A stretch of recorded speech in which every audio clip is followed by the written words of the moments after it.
Hey guys, Mr. Taka here. I'm here to do a little 1 week review on the manual machine that we built last week. Tell you what kind of an impact it had on my riding today. I honestly didn't expect much of an impact at all. I only spent about maybe 30-40 minutes on it last week after I got done building it. So I was surprised to see how much easier it was today for me to get into the manual position.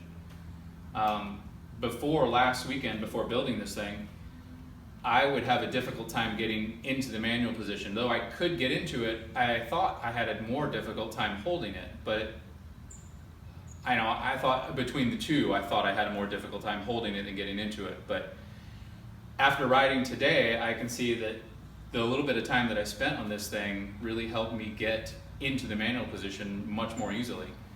In fact, in the past, while trying to do manuals out on the trails, I was able to maybe say out of 10 times, maybe once, maybe out of 15 times, maybe once I would have to hit the brakes lest I have loop out of it backwards. Today, I didn't get a whole lot of time to practice it because of the terrain we were on, but maybe I think I did about six tries on some flat ground, and I think 3 out of those 6 times I had to hit the brakes because I was into it much more quickly than expected. So that was a bit of a surprise. I thought that the main skill that this was going to contribute to was finding the balance point, and it may actually do that. I mean, 30-40 minutes of practice on it probably isn't enough to really help you find a balance point. I also wanted to address something here that may have been a misconception of why I built this thing.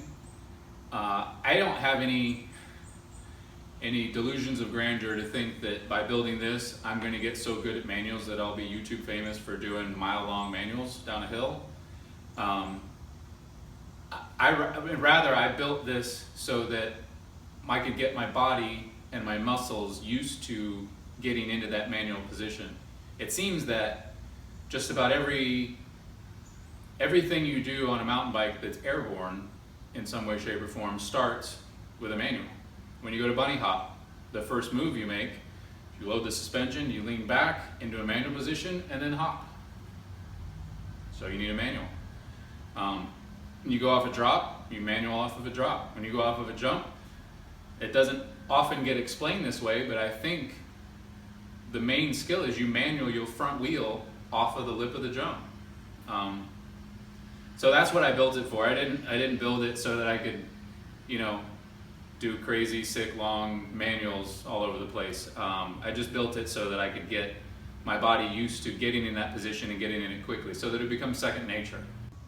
So here's a little bit about the design now that I've used it a little bit and put my concept into action. As you can see, I haven't been using the outrigger at all. It's just been sitting over there. I didn't have any problems with side-to-side balance. I didn't feel like I was going to tip over.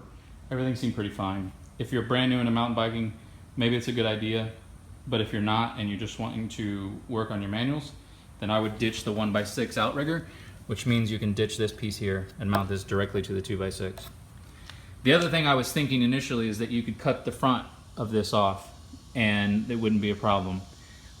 I kind of think it's a decent counterbalance, like it's a levered weight out in front of you, and as opposed to like the lever in the back holding you down.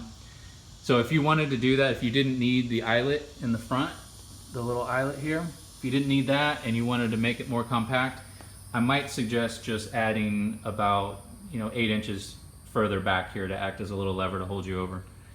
Back to the eyelet.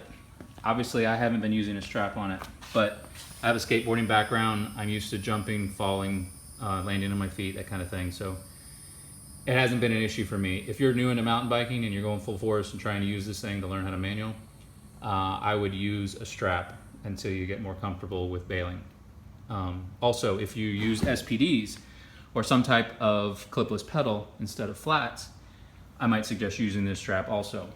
The clipless pedals that I use are the Crankbeller mallets, I guess. These here. And they have pins on them, and you can really adjust these to make the sole of your shoes snug when you're clipped in. And they're fine when you need to get out, when you're just pedaling and everything's fine.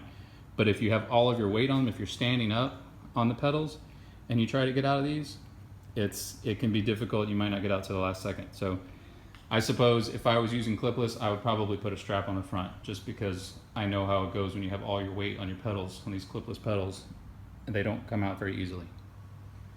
So there you go. You can streamline it a little bit more and make it a little bit cheaper and a little bit quicker to build. So another point I forgot to cover from somebody's question about using a 20-inch wheel on this thing. So if you build this for a 20-inch wheel, and I think that's BMX, I'm not 100% sure.